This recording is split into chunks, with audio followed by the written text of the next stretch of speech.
being highly sensitive can be really difficult and challenging sometimes, especially in a society when it's not fully understood and viewed as a weakness. It can be dismissed, disrespected, just wrote off as shy and too sensitive. And that's really difficult. And you know what I mean if you're highly sensitive.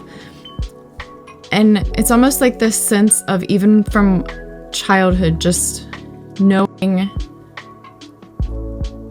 you're different in a sense. For me,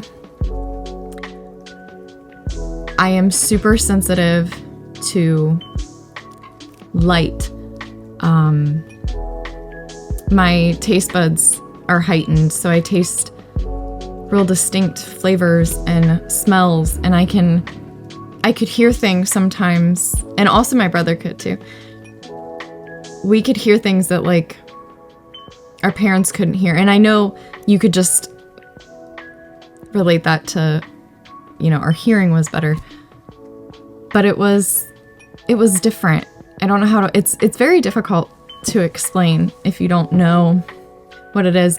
And one thing I just recently realized that it was associated with being highly sensitive, because I took the test by Elaine Aron, who coined the term, on her highly sensitive person website. I took the self-test, and it's just it doesn't completely, diagnose, and it's not that there's something wrong with me. It's just a personality type. Everyone thinks that it means that there's something wrong with you, and it has like a negative connotation, but it really is just like a personality type, right? And it can really just mean that you're highly aware and highly sensitive to certain stimuli. So like my senses are enhanced. Most of my senses are enhanced, and it's different for everybody. But I took it and I got a score of 20. And it was so like if it was higher than 14, it was a good indicator that I'm highly sensitive, which I had already kind of known because I had taken it in the past, but I took it again because I couldn't remember my score. And it had a different question on there that I didn't really realize or put two and two together. But it was asking if you get super nervous or shaky when you are observed performing a task. And oh my goodness, like that is me. It has been me my whole life. And it's so frustrating because it's when you're so nervous and shaky that you perform the task much worse than you would if nobody was looking. And I can remember being in school, and if a teacher was, specifically I remember in typing class, so keyboarding class, and you're typing on the computer and you're learning how to do it, and the instructor is like over your shoulder watching you. Oh my God, that would drive me nuts. And I would mess up so bad, and it looked like I couldn't type. But when she would walk away, I was okay. And it was the same when I would perform many different things, which made it extremely difficult in sports. So that was like something I had to kind of overcome, because in sports, there's always somebody watching you. And anything, like my dad teaching me to park the car when I was learning to drive, or just anything, I would get so nervous that it was like I couldn't think straight. It was and it still happens to me today. I feel like I am learning to manage it better, so I don't notice some of the effects the way that I did when I was younger. But I'm very sensitive to certain like emotional things or psychological things. Certain fabrics, like textures, like this. Okay. If it gets caught on like my skin, because certain materials get caught, like if you have dry skin or like a little hangnail or something, it drives me crazy. Or like chalk. Oh my goodness. Like dusty, sandy kind of material on my hands that like doesn't come off.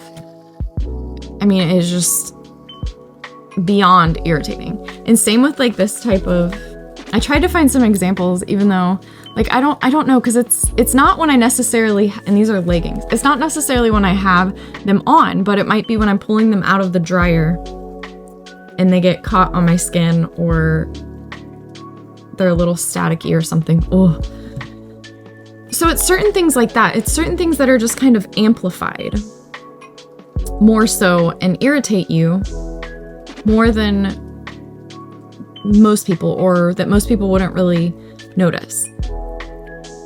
So it's really difficult. Oh, also when I was a child, I can remember, and I don't notice this so much now. I do not have, some people have a really difficult time watching violent movies and stuff like that. I don't notice that now, and I'm not sure if it's something that I've kind of evolved. I remember as a child, certain scenes in movies would keep me up at night, or just like stand out and stick with me to like an extreme, like an extreme level, to where just the thought of it,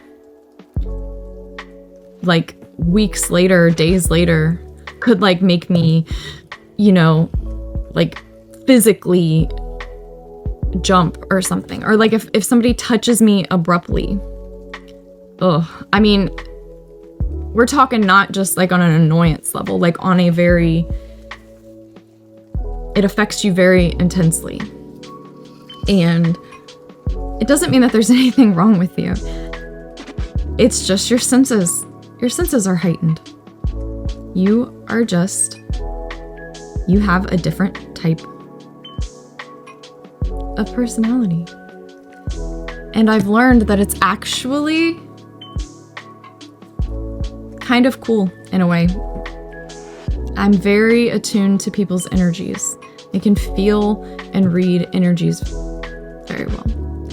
I am a deep thinker, so I have a very alive internal state. Like, you know, what my brain is thinking all the time. My brain is very stimulated all the time. I'm always curious and thinking deeply, and it's actually kind of exciting. It would be very boring, I think, if I wasn't like that. And all of this is on, you know, kind of like levels, I think, or spectrums. And not all highly sensitive people have to be the same or have to have the same, you know, it's not like that. However, it can be isolating when you think you're the only one like this, and, you know, you're around people that don't really understand, or you're being told constantly that you're too sensitive and get over it. And I just want you to know that you're not alone. It's not a weakness, because it takes a lot of strength and courage to feel as much as we do, and we still function in our lives, just like I know you do.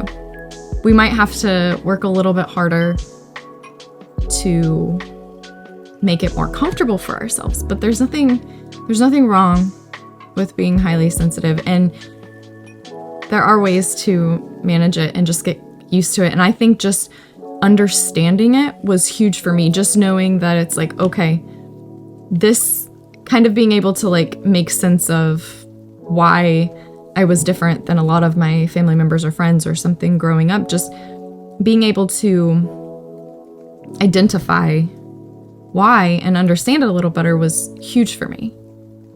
And I think that if you don't know if you're highly sensitive, or you don't know what I'm even talking about, I encourage you to look it up and see if any of it relates to you. See if it could make sense, you know, if you feel like you're a little different than others, or you feel things more intensely, you're affected more intensely by things. It doesn't hurt just to look into.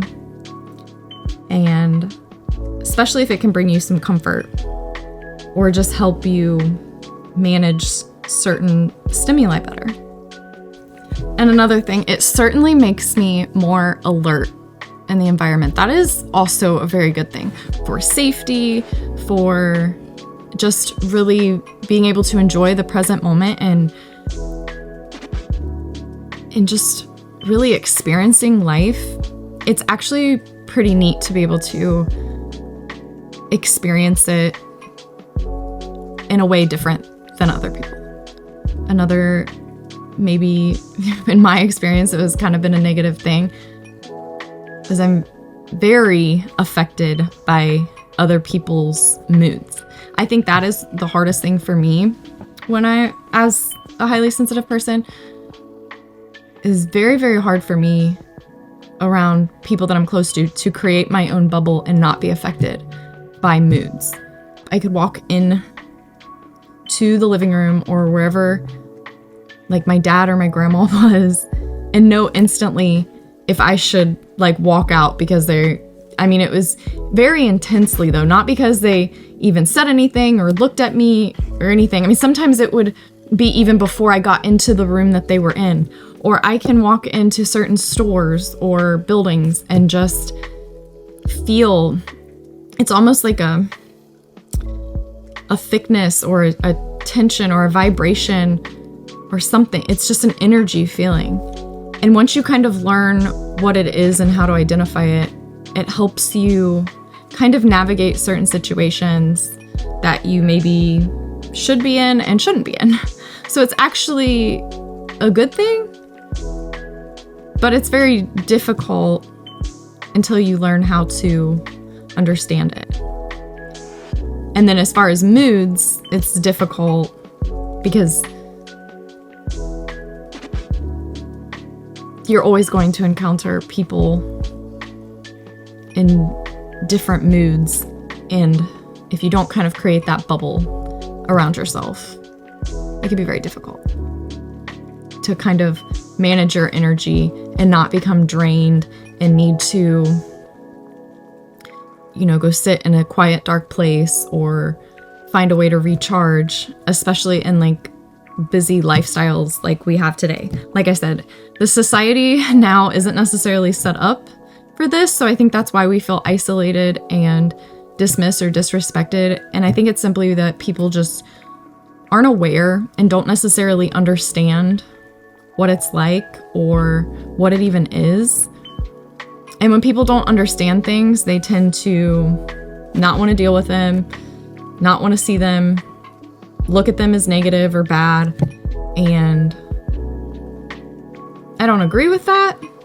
It's just, unfortunately, right now, the way that it can be or feel to us sometimes. And then add on the fact that we're even more sensitive to that. Is frustrating. It can be very frustrating, but there are positives and you're not alone, and it can be kind of managed a little bit so that it's not so uncomfortable. So I just wanted to put that out there. Look it up if you don't know what I'm talking about and you think you can relate to some of this. If you have any questions, you can leave them down below. I hope this helps someone, and I'll see you guys next time.